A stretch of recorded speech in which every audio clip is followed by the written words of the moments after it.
제목을 따라서 하겠습니다. 나인성 문 앞에 두 행렬. 어느 날 예수님께서 나인성이라고 하는 동네로 들어가게 되셨습니다. 예수님이 나인성으로 들어가시게 되니 많은 무리들이 예수님을 뒤따르고 있었습니다. 그런데 나인성 입구에서 또 다른 행렬이 나오는데 바로 장례 행렬이었습니다.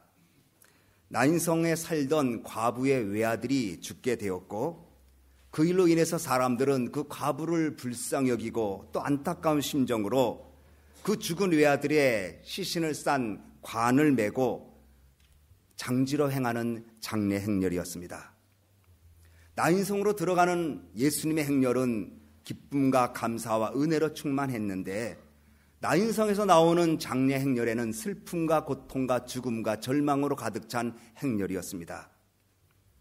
장례 행렬에 죽은 자의 어머니인 과부를 중심으로 나인성으로 나아가고 있는 행렬에는 절망의 현장인 공동묘지로 나가는 것이었습니다. 남편을 잃고 그저 외아들 하나를 소망 삼아 살았는데 무슨 이유인지 모르지만 그 아들마저 죽었습니다. 이 과부에게는 하늘이 무너진 슬픔입니다. 그리고 이 여인의 슬픔을 얼마나 동네 사람들이 동정했는지 동네 사람 모두가 이 여인과 함께 그 아들의 시신이 묘지로 향하는 그 길로 함께 걸어가고 있었습니다. 12절 말씀 보니 많은 사람들이 그 슬픔의 행렬을 따르고 있었다고 말했습니다. 이것을 보아 이 여인의 상황이 얼마나 측은했는지를 짐작할 수가 있습니다. 그런데 이 사건이 일어난 곳이 나인성이라고 말했습니다. 나인이라는 말의 뜻은 아름답다, 사랑스럽다, 즐겁다라고 하는 뜻입니다.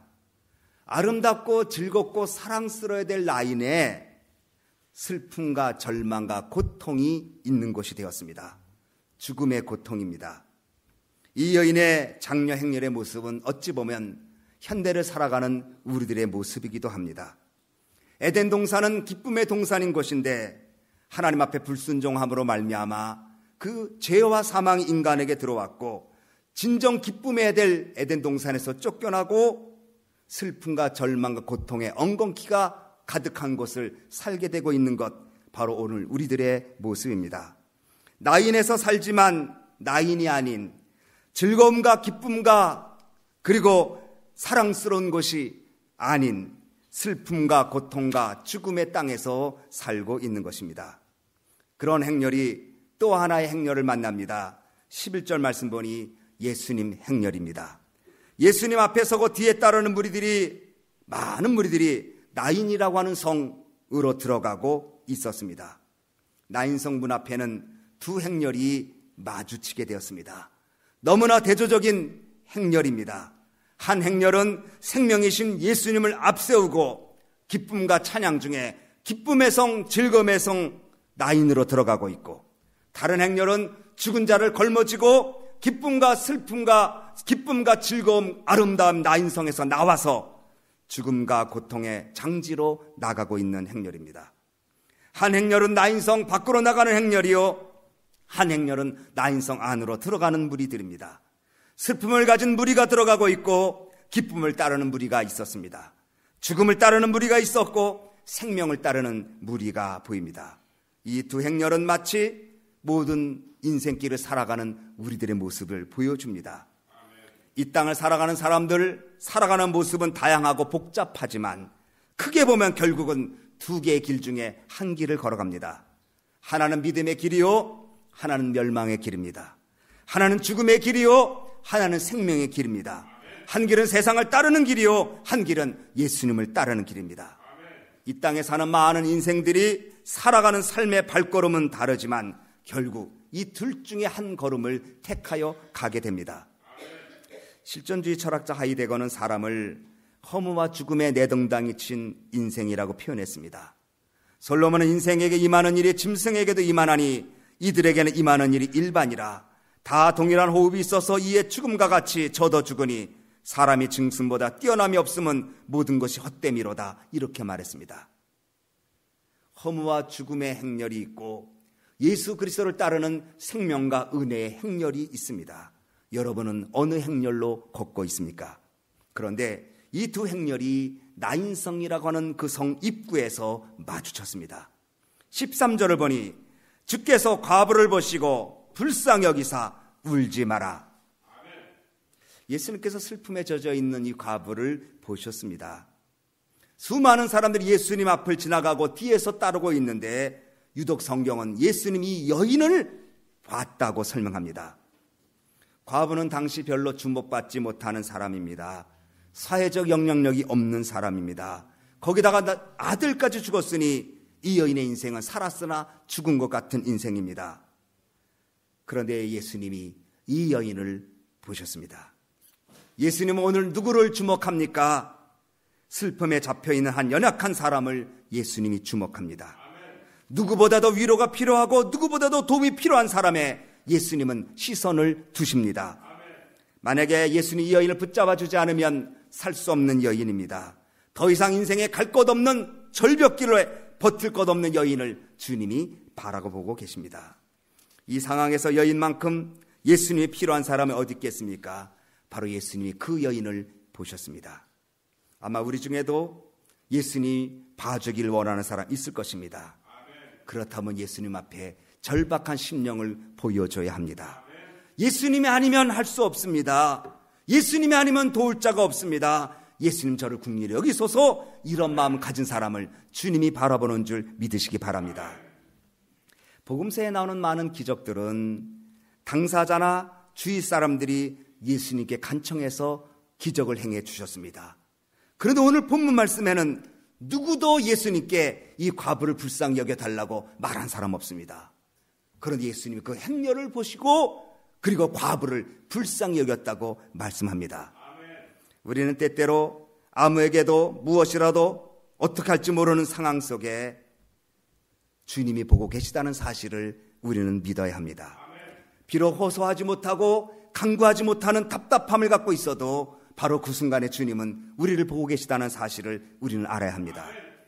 예수님을 찾는 사람은 문제없는 사람이 아니라, 의인이 아니라 죄인이요 연약한 사람 예수님이 부르러 오셨습니다. 예수님은 죄인을 부르러 오셨다고 말씀하고 병든 자에게 의원이 필요하듯이 죄인 된 사람들이 내가 필요하다고 주님 말씀하셨습니다. 성도 여러분, 예수님이 우리를 불쌍히 여길 때 우리에게 소망이 있습니다. 본문에 불쌍히 여기다는 말의 헬라어 원어는 창자가 흔들릴 정도의 깊은 동정심이라는 뜻입니다. 애간장이 끓는 그 안타까움을 말씀하고 있습니다. 안 됐다. 그렇게 남편도 잃고 그나마 아들 믿고 살았는데 아들마저 잃었으니 어떡하지? 시간이 지나면 괜찮아지겠지. 이런 인간의 동정이 아니라 아들 잃고 고통하고 슬퍼하는 과부를 보시고 애간장 끓는, 과부만큼 애간장 끓는 아픔을 가지고 그 여인을 불쌍히 여기고 보셨다는 사실입니다. 예수님은 지금도 여러분의 탄식 기억하고 계십니다. 여러분의 간절함을 애간장 끓는 마음으로 바라보고 계신 줄 믿으시기 바랍니다. 예수님은 불쌍히만 여기신 분이 아닙니다. 이제 장례 행렬을 멈추라고 하고 시신 있는 곳으로 나가십니다. 그리고 관에 손을 대십니다. 지난주일도 말씀드렸지만 율법에 의하면 부정한 것이 세 가지가 있습니다. 하나는 유출병이고, 하나는 나병이고, 다른 하나는 시체입니다. 그래서 이것을 만지면 정결의식을 행한 다음에 반드시 공동체에 들어올 수 있습니다. 그러나 정결한 사람은 피해야 되는 것이 이 세 가지 중에 세 가지인데 예수님께서 이번에는 시신을 만지십니다. 예수님 스스로 부정한 것에 손을 대십니다. 손을 대면 부정하다고 여겨질 것을 아시면서도 예수님은 애간장 끓는 사랑, 불쌍히 여기는 마음으로 율법을 초월하십니다. 시신이 담겨있는 관, 부정하다고 피한 것이 아니라 그 여인의 애간장 끓는 안타까움을 같이 동일시 여기며 부정한 것을 이해하지 아니하고 관에 손을 대십니다. 이제 예수님 부정해졌다고 사람들은 말할 것입니다. 그런데 그 순간에 생명에서 죽음에서 생명으로 바뀌는 터치의 순간입니다. 부정함에서 정결함으로 바뀌는 터치의 순간입니다. 슬픔에서 기쁨으로 바뀌는 터치의 순간입니다. 여러분, 예수님이 만져만 주시면 됩니다. 예수님이 나를 불쌍히 여겨주실 뿐만 아니라 예수님이 가까이 오셔서 손으로 만져주시면 거기에 하나님의 은혜가 임하는 줄 믿으시기 바랍니다. 시편 30편 11절에 주께서 나의 슬픔을 변하여 춤이 되게 하시며 나의 베옷을 벗기고 기쁨으로 띠띠우셨나이다라고 말씀하고 있습니다. 내 슬픔을 변하여 춤이 되게 하는 자가 누구입니까? 내 베옷을 벗겨서 기쁨의 옷을 입히는 사람이 누구입니까? 바로 우리 주님 예수 그리스도이십니다. 예수님 그리고 말씀하십니다. 죽은 젊은 아들에게 청년아 일어나라. 이미 주님은 그 청년에게 시신아 일어나라고 말하지 않았습니다. 청년아 일어나라고 말했습니다. 산 사람에게 명령하듯이 일어나라고 말씀하십니다. 예수님은 복음서를 보면 죽은 사람 살릴 때 일어나라는 말을 쓰셨습니다. 회당장 야이로의 딸을 살릴 때도 일어나라 달리다금, 무덤에 붙인 나사로 살릴 때 나사로야 나와라. 그리고 오늘 본문에 청년아 일어나라. 창조주신 예수님이 하시는 말씀입니다. 청년의 몸을 점령했던 죽음이 예수님의 말씀이 선포되자 물러가는 역사가 일어나게 되었습니다. 여러분, 그러므로 우리의 문제는 우리에게 있는 것이 아닙니다. 예수님 손에 있습니다. 가까이 오시는 예수님이 우리의 문제의 해결자인 것을 믿으시기 바랍니다. 요한복음 5장 25절에 죽은 자들이 하나님의 아들의 음성을 들을 때가 오나니 곧 이때라. 듣는 자는 살아나리라. 따라서 합니다. 듣는 자는 살아나리라. 죽은 아들입니다. 이거는 인간적으로 할 수 없는 일입니다. 그래도 예수님이 터치하시고 말씀을 하십니다. 청년아 일어나라. 요한복음 6장 63절에 살리는 것은 영이니 육은 무익하니라. 내가 너에게 이른 말이 영이요 생명이니라. 살리는 것은 영인데 그 영이 예수님 말씀이라고 말씀하고 있습니다. 그러므로 우리는 예수님이 말씀하시면 그때는 해결되는 줄 믿으시기 바랍니다. 조지 커팅이라는 사람이 있습니다. 이분이 전도자인데 마을을 순회하면서 전도하는데 전도할 사람은 없고 아무도 없었습니다. 그런데 갑자기 마음속에 성경 말씀 한 구절이 생각이 났습니다. 요한복음 1장 29절에 보라 세상 죄를 지고 하나님의 어린 양이로다. 이 말씀이 이렇게 마음에 와닿아요. 갑자기 마음이 뜨거워지고 이 말씀을 그냥 확 외치고 싶었어요. 주위를 둘러보니까 아무도 없습니다. 그래서 아무도 없는 것을 확인하고 큰 소리로 보라 세상 죄를 지고 가는 하나님의 어린 양이로다 소리쳤습니다. 그리고 이제 아무도 없으니까 다시 또 저쪽으로 갑니다. 좀 더 가다 보니까 또 그 말씀을 외치고 싶어요. 그래서 보라 세상 죄를 지고 가는 하나님의 어린 양이로다 소리를 질렀습니다. 그리고 이제 그 동네를 떠났습니다. 6개월 후에 조지 커팅이라는 전도자가 다시 그 동네를 가게 되어서 전도하는데 한 아주머니를 만났습니다. 그래서 그 아주머니를 만나서 예수 믿으세요. 아주머니 예수를 믿어야 삽니다. 그랬더니 그 아주머니가 이렇게 기뻐하면서 저는 6개월 전에 예수님을 영접했습니다. 어떻게 예수님을 믿었습니까? 누가 전도해 줬습니까? 글쎄요, 제가 신기한 일이 있었습니다. 6개월 전에 제가 참 어려운 일을 만났습니다. 그런 낙심하고 하나님 살아계시면 왜 나한테 이런 일이 있습니까? 하나님이 살아계시면 저한테 좀 음성을 좀 들려주십시오. 그러면 제가 하나님이 살아계심을 믿겠습니다. 이렇게 기도를 했대요. 그런데 갑자기 보라 세상 죄를 지고 가는 하나님의 어린 양이로다 하는 소리가 들렸다는 거예요. 깜짝 놀라서 이상하다. 아무도 없는데 보라 세상 죄를 지고 하나님의 어린 양이로다. 그렇지만 이게 진짜 하나님 음성인지 아닌지 모르니까 다시 기도를 했답니다. 하나님, 이 음성이 진짜 하나님으로부터 왔으면 한 번 더 들려주십시오.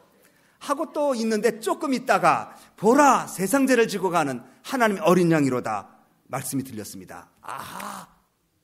세상 죄를 지고 가신 하나님의 어린 양이신 예수께서 내 짐도 져주시겠구나. 내 짐도 져주시는구나. 하나님 멀리하고 계시는 게 아니구나. 나 이제 예수님 믿겠습니다. 그렇게 결단했다고 합니다. 그리고 교회를 다녔어요. 그런데 6개월 후에 그 보라 세상 죄를 지고 하나님의 어린 양이로 외쳤던 조지 커팅이 그 여자분에게 전도를 했는데 이 말씀을 할 수가 있어야죠. 그때 내가 외쳤어. 그러니까 모른 척하고 야, 하나님 음성을 들으셨군요. 그리고 그 여인을 축복하고 자기 길로 걸어갔다는 유명한 예화가 있어요. 듣는 자는 살아나리라. 여러분 일주일 살면서 여러분 마음이 얼마나 죽었어요. 청년이면 가장 일해야 되고 가장 비전이 가득해야 되고 가장 소망으로 미래를 바라봐야 되는 청년이 죽었으니 오늘 우리들도 앞을 바라봐야 되고 비전을 품어야 되고 달려가야 되고 일을 해야 되는데 죽은 것처럼 주저앉아 있지 않습니까? 여러분을 일으키는 것은 다른 것이 아닙니다. 듣는 자는 살아나리라. 예수님께서 청년아 일어나라, 일어났어요. 저는 오늘 여러분들이 이 말씀을 듣고 일어날 줄로 믿습니다. 이 말씀 듣고 여러분의 심령에 은혜가 일어날 줄로 믿습니다. 이 말씀 듣고 여러분의 삶의 일들이 해결될 줄로 믿습니다. 이 죽었던 자가 다 일어났어요. 온 동네 사람이 놀래지요. 예수님께서 그 아이를 어미에게 주십니다. 우리 함께 같이 읽겠습니다. 15절 16절 같이 읽겠습니다. 시작. 죽었던 자가 일어나 앉고 말도 하거늘 예수께서 그를 어미에게 주신대 모든 사람이 두려워하며 하나님께 영광을 돌려 가로되 큰 선지자가 우리 가운데 일어나셨다 하고 또 하나님께서 자기 백성을 돌아보셨다 하더라. 먼저 여기 우리가 생각할 게 있어요. 예수님께서 죽은 자를 살리시고 그를 어미에게 주셨다고 말했어요. 문제를 예수님께 드리니까, 죽은 자를 예수님께 드리니까 예수님이 살리시고 어머니에게 주셨어요. 여러분의 근심 걱정 두려운 일을 주님께 드리니까 주님이 해결하시고 응답을 여러분에게 주신 줄 믿으시기 바랍니다. 모든 것의 주인이 참 주인이 주님이십니다. 주님께 드리면 주님에게 되돌려 주십니다. 시간을 드리면 건강을 되돌려 주십니다. 물질을 드리면 하나님은 더 좋은 것으로 채워주십니다. 하나님 앞에 이 몸으로 들여 봉사하면 하나님이 여러분의 삶의 일들을 돌려 책임져 주십니다. 하나님은 거저가 없습니다. 여러분의 수고와 애씀이 절대 땅에 떨어지지 않습니다. 심은 대로 거둔다고 주님이 말씀하고 있습니다. 여러분 어렵습니까? 어려울수록 주님께 문제를 드리십시오. 예수님께 가져오면 예수님이 해결해 주시고 응답을 그 어머니에게 주셨습니다. 그럼 우리 할 일은 무엇입니까? 생명이신 예수님의 행렬을 만나는 것입니다. 그리고 문제를 예수님께 맡겨드리는 것입니다. 예수님 만나면 사건이 일어나고 말씀이 증거되면 생명으로 응답으로 채워주는 줄 우리는 믿어야 할 것입니다. 그리고 나서 사람들이 깜짝 놀라서 이렇게 말합니다. 16절에 모든 사람이 두려워하며 하나님께 영광을 돌려 가로되 큰 선지자가 우리 가운데 일어나셨다. 여기서 중요한 말이 우리 가운데입니다.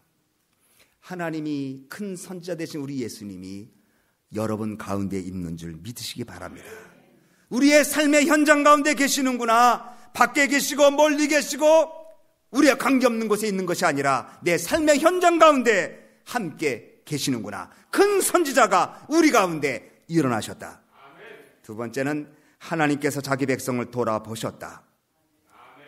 하나님이 여러분을 돌아보고 계십니다. 하나님은 여러분의 작은 신음소리에도 귀를 기울여 주십니다. 하나님은 온 우주를 창조하신 분이지만 머리카락까지도 세신 바 되는 세미하나 하시는 이십니다. 그 예수님 앞에 우리는 주님을 만나는, 그리고 주님의 음성을 듣는, 그리고 그분에게 내어드리는, 그리고 그분으로부터 돌려받는 축복이 여러분에게 있어지기를 바랍니다. 우리가 살고 있는 이 자리가 나인성입니다. 기쁘고 아름답고 즐거워야 되는데 죽음의 고통 속에 나가는 나인성입니다. 그러나 감사한 것은 주님이 지금 지나가고 계십니다. 이 예배를 통해서 지나가고 계시고, 기도를 통해서 지나가고 계시고, 말씀을 통해서 지나가고 계시고, 그 예수님을 터치하시고 그분의 음성을 들으시고 회복과 생명과 은혜의 역사로 충만한 여러분 되어지기를 주님의 이름으로 축원합니다. 기도하겠습니다. 우리 하나님 앞에 영광 돌리고 우리 기도하겠습니다. 이 시간에 우리 한번 통성으로 기도할 때에 청년이 죽었으니 얼마나 답답합니까? 한창 일해야 되고 가장 비전으로 가득 차야 되고 가장 혈기가 있고 가장 앞을 바라봐야 되는데 주저앉았습니다. 혹시 여러분 이민 생활에 주저앉고 앞이 보이지 않고 죽은 자처럼 맥없이 누워있는 것 아닙니까? 듣는 자는 살아나리라. 오늘 주님의 음성을 듣고 새롭게 일어나 선지자가 우리 가운데 계심을 믿습니다. 하나님이 당신의 백성을 돌아보시는 줄로 믿습니다. 고백할 수 있도록 축복해달라고 우리 한번 다같이 통성으로 주님 저를 일으켜 주시옵소서.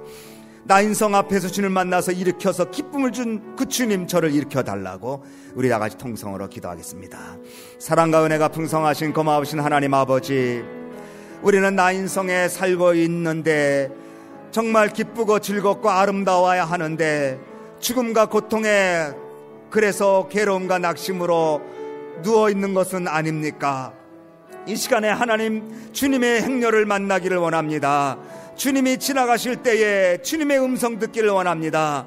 주님의 터치함을 소원합니다. 이 시간에 우리의 심령에 주님 말씀으로 터치해 주시고 주님 응답하여 주셔서 하나님이 우리 가운데 함께 하시고 하나님 우리를 돌보시는 사실을 증거할 수 있도록 하나님 역사하여 주시기를 원합니다.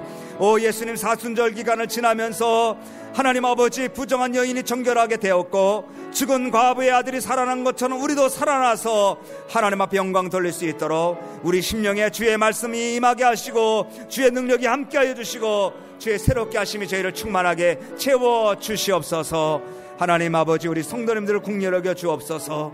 예수님 이름으로 기도하옵나이다. 아멘.